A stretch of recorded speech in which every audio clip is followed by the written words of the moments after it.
हमारे देश के हर थाने में एक मालखाना होता है। इस मालखाने में केस से जुड़ी सारी चीजें सील बंद कर रखी जाती हैं, तब तक जब तक कि कोर्ट से केस का निपटारा न हो जाए। यानी मालखाने में रखा माल केस प्रॉपर्टी होता है। पर यूपी पुलिस के एक थाने के पुलिस वालों ने गलती से मालखाने का मतलब माल खाना समझ लिया और पूरे 1 करोड़ के सोने के जेवर डकार गए।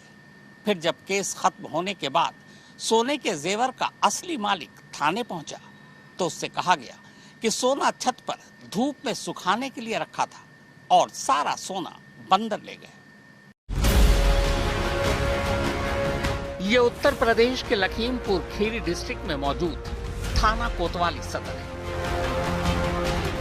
और ये इसी पुलिस स्टेशन की छत। एक दिन पुलिस वाले इसी छत पर 1 करोड़ रुपए के सोने के जेवर धूप में सुखा रहे थे। जी हाँ, 1 करोड़ के सोने के जेवर थाने की छत पर धूप में सुखाया जा रहा था। फिर तभी छत पर बंदर आया और 1 करोड़ रुपए का सारा जेवर अपने साथ ले गया। अब ये सुनकर हंसिएगा मत, न ये समझिएगा कि हम आपको कोई चुटकुला सुना रहे हैं। 1 करोड़ रुपए का माल ले जाने वाले उन बंदरों के नाम, माफ कीजिएगा, बंदरों के नाम तो होते ही नहीं। तो बंदरों का जिक्र बाकायदा इसी थाने के कंप्लेन लेटर से लेकर अदालत के दस्तावेज तक में शामिल है। वैसे जिन लोगों को ज्यादा हंसी आ रही है उन्हें बता दूं कि हमारे इसी देश में कई थानों के मालखानों में इससे पहले बंदर गांजा, अफीम, हशीश के साथ साथ कैरेट के कैरेट शराब भी पी चुके हैं। अब चूंकि मामला बंदरों का है और बंदर बोलते तो है नहीं, ना ही बंदर गहने पहनते हैं, तो फिर 1 करोड़ का गहना ये क्यों और कैसे ले गए? ये यकीन दिलाने के लिए सबसे पहले आपको यूपी पुलिस के इसी थाना कोतवाली में दर्ज ये तहरीर दिखाता हूँ ताकि आप थोड़ा सीरियस हो जाए। बाकायदा इस तहरीर पर थाना कोतवाली सदर की मोहर भी लगी। इस तहरीर की सिर्फ काम की चीजें पढ़ लीजिए। आईजी जोन महोदय के मुआयने के दौरान सभी 4 झाल पीएम पोटली श्रीमान एसएचओ महोदय के आदेश अनुसार चौकीदारों द्वारा कोतवाली की छत पर खुले में रख दी गई थी, जो पानी से भीग कर सभी पोटलियां सड़ गई एवं बंदरों द्वारा खुर्द-बुर्द कर दी गई।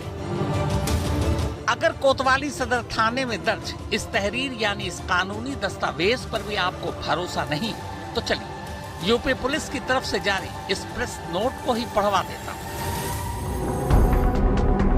17 जून को जारी इस प्रेस नोट में लिखा है कि एक मृतका के शव से प्राप्त कपड़ों व गहनों की एक पीएम पोटली मालखाने में जमा कराई गई थी। उस पीएम पोटली का प्रभार तत्कालीन हेड मुहर्रिर चंद्रिका प्रसाद के पास था। दुर्भाग्यवश हेड मुहर्रिर चंद्रिका प्रसाद की 2009 में मौत हो गई। उनके बाद नियुक्त रहे हेड मुहर्रिर राम बख्श पाल का भी निधन हो गया। इसके बाद तैनात हुए हेड मुहर्रिर संजय सिंह को इस पीएम पोटली का चार्ज ही नहीं मिला। अब इन सारे सबूतों और दस्तावेज के बाद चलिए आपको लखीमपुर खीरी की अदालत के जज साहब के फैसले का दस्तावेज भी दिखाते हैं और पढ़ाते भी। ये न्यायालय सत्र न्यायाधीश लखीमपुर खीरी के ऑर्डर की कॉपी है। देखिए इसमें क्या लिखा गया है। जेवरात सोने के कहे गए हैं, जिनके भीग कर खराब होने का कोई प्रश्न ही नहीं उठता। ऐसा लगता है कि तत्कालीन डीआईजी द्वारा थाने के मालखाने में जमा उन पीएम पोटली को, जिनमें ऐसी वस्तुएं थी जो भीग कर नष्ट होने की प्रकृति रखती थी, को सुखाने का निर्देश दिया गया था। लेकिन कोई आम आदमी भी कीमती सोने के सामान को छत पर सुखाने नहीं ले जाएगा। बिना निगरानी के सोना छोड़ दिए जाना यकीन लायक नहीं है। साफ है कि थाने से संबंधित पुलिस वालों ने पीएम पोटली में सीलबंद कीमती सामान को खुद ही उपयोग कर लिया और जिम्मेदारी से बचने के लिए जीडी में फर्जी रिपोर्ट लिख दी गई। कोर्ट के इस आदेश में आगे लिखा है कि जिम्मेदार पुलिस वालों का पता लगाकर उनके खिलाफ आपराधिक और विभागीय कार्रवाई की जाए, साथ ही उन्हीं जिम्मेदार पुलिस वालों से इसकी भरपाई कराई जाए। तो उम्मीद है बंदरों की 1 करोड़ की सोना चोरी के बारे में कानून के रखवालों के इन दस्तावेजों को देखने के बाद अब आप थोड़े गंभीर हो चुके होंगे, तो चलिए अब उसी गंभीरता से पूरी कहानी सुन लीजिए।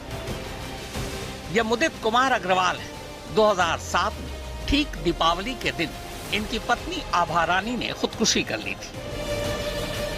आभा रानी के घर वालों की शिकायत पर पुलिस ने मुकदमा दर्ज किया और मुदित अग्रवाल को गिरफ्तार कर लिया। अब चूंकि इस सिलसिले में थाना कोतवाली सदर में एफआईआर दर्ज हो चुकी थी, लिहाजा आभा के पोस्टमार्टम के बाद उनके कपड़े और जेवर जो उन्होंने उस वक्त पहने हुए थे, उन्हें केस प्रॉपर्टी के तौर पर पुलिस ने अपने कब्जे में लेकर इसी थाने के मालखाने में रख दिया। चूंकि आभा ने दिवाली के दिन खुदकुशी की थी, इसलिए उस रोज उन्होंने नए कपड़ों के साथ साथ तमाम सोने के गहने पहन रखे थे। सर, घटना ये हुई थी कि 2007 में मेरी वाइफ ने सुसाइड कर लिया था। उसके बाद मेरे ऊपर विवेचना चली। विवेचना चलने के बाद 2024 में मैं और मेरा पूरा परिवार बरी हो चुका है। बरी हो जाने के बाद मैंने जनपद न्यायाधीश महोदय के यहाँ जो सोने के जेवरात पहने हुई थी मेरी वाइफ, उसके लिए मैंने एक प्रार्थना पत्र दिया। मुदित अग्रवाल की पत्नी ने आत्महत्या कर ली थी। दीपावली का दिन था।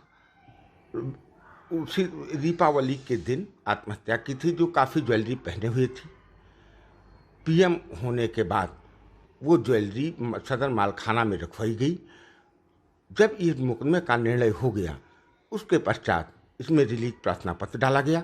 उस रिलीज प्रार्थना पत्र में थाने से जो आख्या आई, तो उन्होंने कहा कि माल सुखाने के लिए रखा गया था, ऊपर जिसको बंदरों ने खुर्द-बुर्द कर दिया है। इस बात को अविश्वसनीय मानते हुए माननीय तत्कालीन जनपद न्यायाधीश महोदय ने मुकदमा पंजीकृत करने का आदेश दिया था और तथा इनको माल के में जो है भरपाई करने के लिए आदेश किया था, जिसमें आज तक कोई कार्रवाई नहीं। असल में आभा का मुकदमा लंबा चला। 17 साल बाद 2024 में अदालत ने मुदित कुमार अग्रवाल को आभा की खुदकुशी के मामले में बरी कर दिया। कोर्ट के इस फैसले के बाद ही मुदित ने थाना कोतवाली सदर में एक अर्जी देकर अपनी बीवी के गहनों को वापस देने की मांग की। तब पहली बार मुदित कुमार ये सुनकर चौंक उठे कि मालखाने में रखा करीब 1 करोड़ का जेवर थाने से बंदर ले गए। इस अजीबोगरीब जवाब से हैरान मुदित तब सीधे अदालत पहुंच गए। सदर कोतवाली से रिपोर्ट आई जनपद न्यायाधीश महोदय जी के पास कि वो 7 पोटलियाँ भीग गई थी, उसको छत पे सुखाने के लिए रखा है, उसको बंदरों ने तितर बितर कर दिया है। उसको रिपोर्ट के आधार पर जनपद न्यायाधीश महोदय ने एक आर्डर पारित किया। उसमें ये लिखा कि जो ये बंदरों के बात बताई जा रही है, ये समझ से परे है। इसलिए पुलिस अधीक्षक को कहा आदेश दिया कि दोषी पुलिसकर्मियों का पता लगाते हुए विभागीय जांच करते हुए उनके खिलाफ कार्रवाई की जाए। प्रार्थी आबलिक आवेदक को ही क्षति की पूरी भरपाई की जाए। लेकिन आदेश हुए 2 महीने से ऊपर हो चुके हैं, लेकिन अभी तक कोई क्षतिपूर्ति का लाभ मुझे नहीं प्राप्त हुआ है। कमाल तो ये कि जब कोर्ट ने मुदित की शिकायत पर पुलिस से जवाब मांगा, तो पुलिस ने बंदरों वाली कहानी कोर्ट के सामने भी रख दी। डीआईजी महोदय के आने मुआयना करना था, उनको आना था। इस परिपेट में उसको सुखाने के लिए छत पे रखा गया था। वो भीग गया और बंदरों द्वारा उसको खुर्द-बुर्द कर दिया गया, जो मिल नहीं पाया। तो क्या लगता है आपको बड़ा हास्यास्पद? हाँ, ये हास्यास्पद है। भाई, बंदरों द्वारा कैसे माल चोरी कर लिया जाएगा या खुर्द-बुर्द कर दिया जाएगा? सोने का माल है। हाँ, करोड़ों का सोने का माल है। क्या लग रहा है, क्या हुआ होगा आपको इसमें? अब निश्चित है पुलिस प्रशासन की लापरवाही है और इन्हीं लोगों द्वारा ये कार्रवाई गायब किया गया है। पर बंदरों की कहानी यहीं खत्म नहीं हो जाती। बंदरों के नाम पर पुलिस वालों को बचाने के लिए यूपी पुलिस एक और खेल खेलती है। चूंकि मामला पुराना था, तो वो 1 करोड़ के सोने की चोरी का सारा ठीकरा 2 ऐसे पुलिस वालों के मत्थे मार देती है जो इस दुनिया में है ही नहीं। पर यहाँ भी पुलिस एक गलती कर जाती है। पहले यूपी पुलिस के इस प्रेस नोट को देखिए। इसमें लिखा है कि उस पीएम पोटली की जिम्मेदारी जिन तत्कालीन मुहर्रिर यानी मालखाने के इंचार्ज चंद्रिका प्रसाद को सौंपी गई थी, उनकी 2009 में मौत हो गई। उनके बाद तैनात किए गए हेड मुहर्रिर रामबख्श पाल का भी निधन हो चुका है। जबकि कोर्ट ऑर्डर की जो कॉपी है उसमें उसी यूपी पुलिस ने उस वक्त तैनात रहे हेड मुहर्रिर के तौर पर मोल्हेराम और मेवाराम का नाम लिखा है और ये दोनों जिंदा हैं। यानी यूपी पुलिस बंदरों के साथ साथ मुर्दों से भी खेल रही है। उसके बाद एक प्रेस नोट जारी हुआ। प्रेस नोट में ये बताया गया कि जो 2 हेड मोहरी हैं वो 2009 के थे, वो ख़त्म हो चुके हैं। लेकिन जनपद न्यायाधीश महोदय के यहाँ जो हेड मोहरियों के नाम बयान में दिए गए हैं वो अलग हैं। तो ये दो तरफ विरोधाभास चल रहा है। मैं केवल इतना चाहता हूँ आपके चैनल के माध्यम से, जो जनपद न्यायाधीश महोदय के आदेश हुआ है क्षतिपूर्ति लाभ के लिए, मैं उसके लिए बस प्रयास कर रहा हूँ कि सोने के सब जेवर थे, सोने की चूड़ियाँ थीं, सोने की चैन, सोने की अंगूठी, नाक का फूल सोने का लॉकेट, ये सब सामान था। कि 2007 में पीएम पोटली के संबंध में पूर्व हेड मुहर्रिर मोल्हेराम ने अपने पूर्व हेड मुहर्रिर मेवालाल को कोई चार्ज पीएम पोटली का नहीं दिया। तो इसका मतलब 2 में है, पूर्व हेड मुहर्रिर मोल्हेराम और पूर्व हेड मुहर्रिर मेवालाल। ये 2 है, 2 के बीच में है ना। दो के पास इनके पास तो ये रही पीएम पोटली, अब इनको नहीं दी। अब ये देखिए, अब मृत्यु किसकी आप बता रहे हो? चंद्रिका प्रसाद की मृत्यु हो गई 2009 में, और राम बख्श पाल की मृत्यु हो गई। ये कहाँ मरे? ये तो जिंदा हैं। अच्छा, जिनके पास ये पीएम पोटली, हाँ, कोर्ट ने जिनके लिए ऑर्डर किया, जिसको इंस्पेक्टर ने कहा कि इनके पास है, भाई ये हेड मुहर्रिर ने अपने पूर्व पीएम इनको दी। पूर्व हेड मुहर्रिर मोल्हेराम ने अपने पूर्व हेड मुहर्रिर को मेवाराम को कोई चार्ज पीएम पोटली नहीं दिया। तो ये मुहर्रिर मोल्हेराम तो जिंदा हैं, ये तो मरे नहीं ना।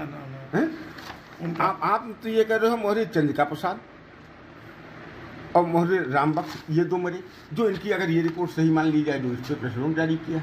अच्छा, वही जो सदर मालखाने से मुकदमे, ये प्रेस नोट कल पुलिस ने जारी किया और कहा क्लोजर रिपोर्ट लगा दी है इसमें जी। तो इनसे क्या मतलब है? मरे कोई चार्ज तो इनके पास है। इन्होंने जो वैसे मजाक से हटके ये तो सच है कि इस थाने में और थाने के आसपास काफी बंदर है। थाने की दीवारों और छत पर भी इनका आना जाना लगा रहता है। मगर ये बात हजम नहीं होती कि कोई सोने को सुखाने के लिए, वो भी 1 करोड़ के सोने को छत पर यूं ही कैसे डाल सकता है? सोना पानी में खराब होने वाली चीज नहीं। हाँ, जिस पोटली में सोना रखा हुआ था, अगर वो गीला हो चुका था तो उस कपड़े को धूप पे सुखाने की बात समझ में आती। बाकी आप सब समझदार, बस एक नुक्ते का ही तो फर्क है, माल खाना में और माल खाने में। अभिषेक वर्मा, लखीमपुर खीरी, आज तक।